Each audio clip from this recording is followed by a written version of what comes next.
반갑습니다. 우리 대구의 동료 시민 여러분, 대구를 바꾸는 시간 또는 우리 대구에 살면서 제가 바뀌지 않으려고 노력하는 시간, 대구 시민 여러분들과 함께 이야기하게 된 해월 중고등학교 국어교사 강성규라고 합니다. 반갑습니다.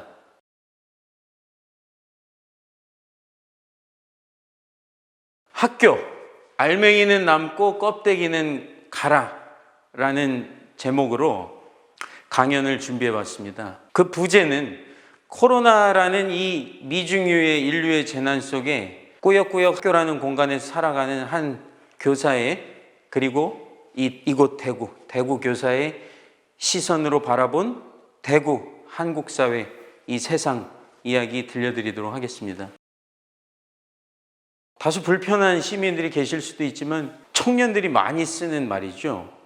쉽게 말하면 존나 버틴다, 이거의 줄임말인데, 저는 학교가 이 존버라는 말과 왜 그렇게 어울리는지 모르겠습니다. 30년 전에 90년대 초반에 고등학교를 다녔습니다. 고등학교 3년은 저에게 지워진 시간이었습니다. 매일매일 이어지는 하루 열 몇 시간에 달하는 장시간의 학습 노동, 1년 내내 별다른 행사 없이 야자와 수업과 보충 수업으로 진행되는 갑갑한 학교, 늘 닫혀있던 학교 울타리 속에서 우리는 무엇을 생각하고 지냈을까요? 하루하루 이곳을 어떻게 벗어날 수 있을까? 어떻게 하면 복도에서 내 머리를 잘라대고 아침에 5분 늦었다고 엉덩이를 5대씩 때리는 이 학교에서 어떻게 빨리 벗어날 수 있을까? 하루하루 시간을 재면서 버텼던 것 같습니다. 그리고 제가 다닐 때보다 30년 후인 지금은 코로나 때문만이 아니라도 학생들에게, 청소년들에게 학교라는 공간은 더욱 힘들어진 것 같습니다. 시험이 더 많아졌고요. 그리고 학원에 대한 의존도가 더욱 높아졌고, 사회는 정말 생존 경쟁이 더욱더 치열해진 것 같아서 매우 안타깝습니다. 제가 교사고 현장에 있으니까 여러분에게 학교의 속살 이야기를 들려드려야겠습니다. 최근 2년간의 학교 많이 궁금하시죠?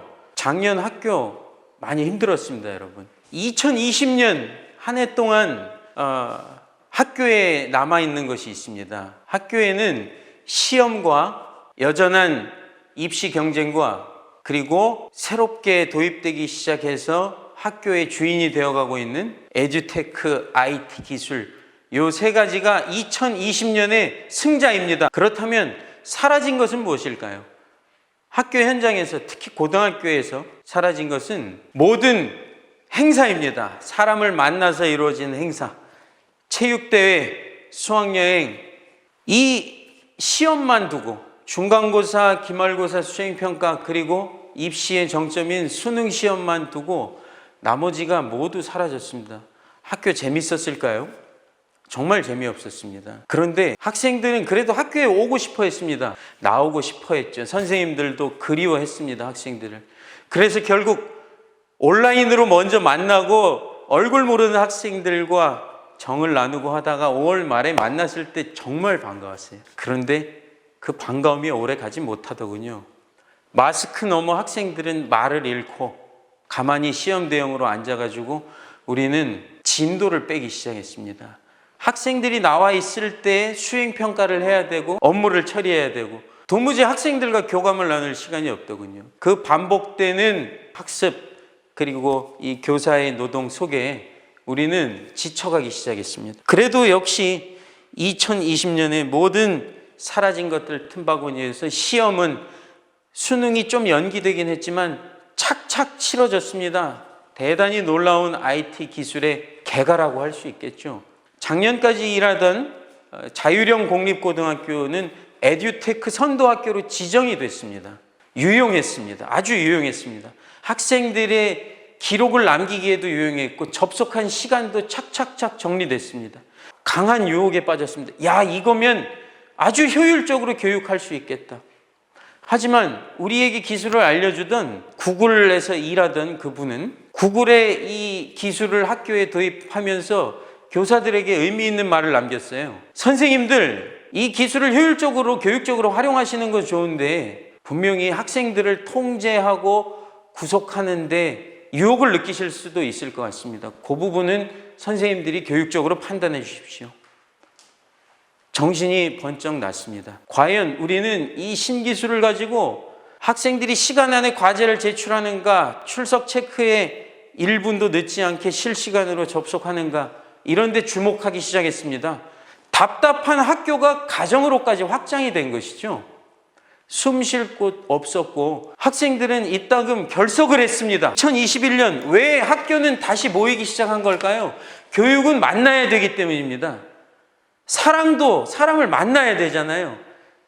먼 나라의 인터넷으로 사랑에 빠질 수 있을까요? 빠질 수 있죠. 하지만 그건 사랑의 감정에 빠지는 겁니다. 사랑은 최소한의 만남, 인간적 접촉이 필요한 것입니다. 인류는 대면 접촉을 통해서 여기까지 진화해 왔습니다. 교육도 만나야 합니다. 사람과 함께 같은 공간에서 무언가를 서로 배우고 익힌다는 것은 대단한 감동입니다. 여기서 질문을 좀 드려보고 싶습니다. 어떻게 코로나 이전으로 돌아가고 싶으신가요? 왜 그러시죠? 마스크 벗고 수다를 나누고 친구와 포옹하고 저는 그것 빼고는 돌아가고 싶지 않습니다. 이 학교의 치열한 입시 경쟁과 대한민국의 이 가혹한 장시간 학습 노동으로 돌아가고 싶지 않다는 말입니다. 그거 빼고 돌아가고 싶습니다. 그러면 우리는 만나야 됩니다. 그리고 적정 규모에서 만나고자 합니다. 근데 만나서 뭘 할 겁니까? 이게 중요하다고 봅니다. 이제 내려놓고 이 가혹한 입시 경쟁의 틀에서 벗어나서 코로나가 우리에게 주는 이 신호를 알아채야 하지 않을까요, 여러분? 코로나 재난 속에 학생들의 입장은 무엇인지 저에게 물어오셨어요.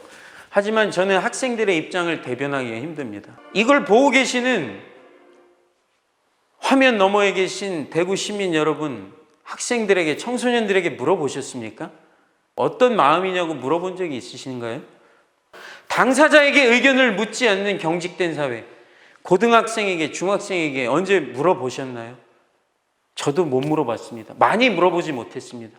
글쓰기를 통해서 소통하려고 애썼습니다. 그 안에 그들의 입장을 일부 짐작해 볼 수 있었습니다. 그들은 세상이 평화로워지고 이 생태 위기 벗어나고자 했습니다. 간절한 목소리가 있었습니다. 입시 경쟁 지나치게 힘들어요. 왜 세상은 나아지지 않죠? 라는 목소리가 들려왔습니다. 그러나 여전히 한국 사회 학교의 성격은 변하지 않고 있죠. 선발의 공간입니다. 여러분은 어떻게 생각하십니까? 저는 답을 드릴 수도 없는 입장이라서 평범한 교사의 평범한 질문을 드리고 있는 것입니다. 그래서 탈락과 좌절의 공간인 이 학교를 어떻게 바꿔나갈 것인가? 학생들이 계속 물어보자는 얘기입니다. 뭘 원하십니까? 계속 물어봐야 되는 겁니다. 그래서 코로나 시기에 우리는 이렇게 말합니다. 선생님들은, 저 포함한 선생님들은, 자, 시대가 힘들지만 여러분 방법이 있겠어? 딴 생각하지 말고 공부합시다. 일단 여러분이 할 일은 공부예요. 선생님 여러분 지지하지만 이 현실을 어쩔 수 없어요. 받아들이세요. 이렇게 하고 있습니다. 딴 생각을 금지하고 있습니다. 딴 생각 1년 있다가 하세요. 부탁합니다. 1년 있다가 세상 바꿔주세요. 선생님이 또 딴 생각하라 그러면은 그렇게 말하는 되묻는 청년도 있습니다. 선생님 저를 너무 불안하게 하지 마세요. 제가 열심히 공부해서 세상 바꿀 거니까 일단 입시 공부 최선을 다해 주세요. 이렇게 부탁하기도 합니다. 그런데 저는 제안합니다. 청년들에게, 제 자신에게 학교는 딴 생각의 광장이 되어야 한다고 제안합니다. 두 학교 이야기는 한국과 대구의 이야기입니다. 여러분 이제 대구 이야기가 궁금하시죠? 대구 다른 지역과 다릅니다. 하지만 한국 사회의 한 도시입니다. 그래서 대구의 학교는 한국 사회가 가진 보편적 특성을 지니고 있고 거기에 더해서 대구 교육의 특수성이 좀 더 있습니다. 대구 교육 수도라고 자칭하면서 대구 교육은 어떠한 방향을 가리키고 있습니까? 최근에 대구에서 다 부결되는 것들이 있어요. 시, 군, 구, 의회에서 모두 민주시민 교육 조례, 그리고 청소년 노동인권 교육 조례, 이런 것들이 다 부결되고 있습니다. 보수적이고 수구적인 대구의 기품과 전통 때문이겠지만 그걸로 설명이 안 되는 현상이 하나 생겼습니다. 몇 년 전에 대구에 특별한 조례가 하나 통과했는데요. 효행교육조례가 통과했습니다. 효행교육조례. 학생들에게 예의를 가르치자. 인성을 법으로 정해서, 예절과 효를 법으로 정해서 가르칠 수 있을까요? 아닙니다. 살면서 자연스럽게 체득하는 겁니다. IT, AI, 4차 산업혁명에 집착하는 것이 미래교육이 아닙니다. 오늘 우리가 무엇을 필요한지 청년 당사자들에게, 학생 당사자에게 묻고 실제로 세상을 바꾸는 것이 미래교육의 출발점이라고 봅니다. 여러분, 지금 이 화면 너머의 시민들 중에 학부모님 많이 계시죠? 한 평론가, 사회 디자이너가 말합니다. 학부모가 되지 말고 부모가 되자고. 이걸 저는 좀 확장하겠습니다. 저한테 확장하겠습니다.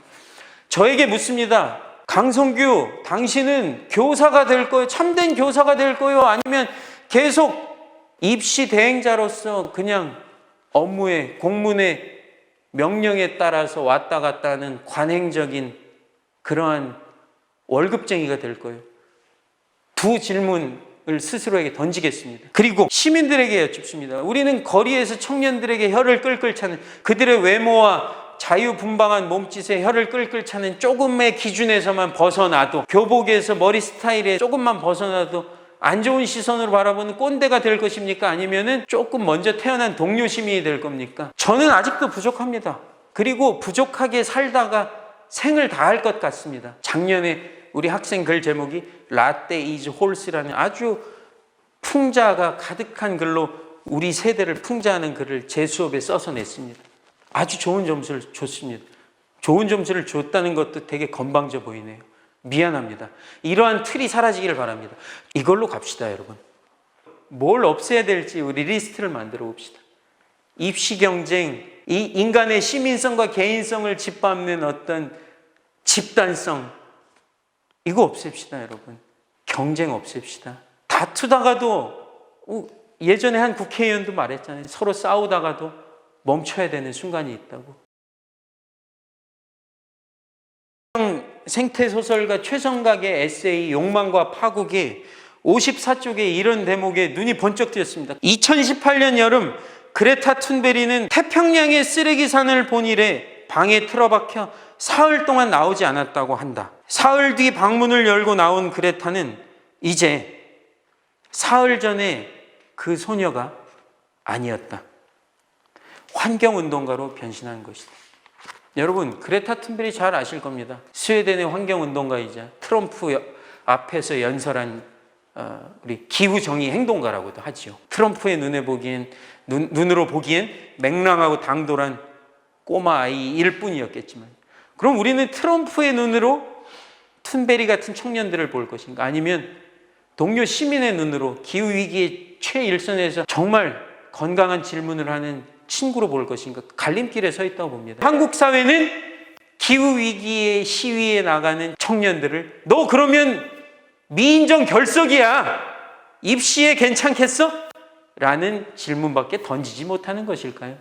사흘 동안 방구석에 들어앉아 있다가 나올 때의 그레타 툰베리, 더 이상 어린아이가 아닌 것이죠. 여러분에게는 이러한 단절과 비약의 순간이 있습니까? 시민 여러분 어떻습니까? 사흘간의 방구석의 고민의 시간을 보장해 줍시다. 그들이 문을 열고 나올 때 박수 쳐 줍시다. 그게 우리가 할 일입니다. 그리고 도와줍시다. 우리가 그동안 쌓아온 지혜와 모든 것을 쥐어짜듯 총동원해서 떳떳한 시민으로서, 동료로서 손 내밀고 그 비약과 도약의 순간을 함께 해야 됩니다. 그 문을 닫아두지 맙시다. 밀고 나올 때 땡겨줍시다. 여러분, 새로운 질문을 던지면서 살아가도록 합시다. 우리에게도 그 사흘은 필요합니다. 오늘 부족한 이야기 일단 여기서 마쳐야겠습니다. 고맙습니다.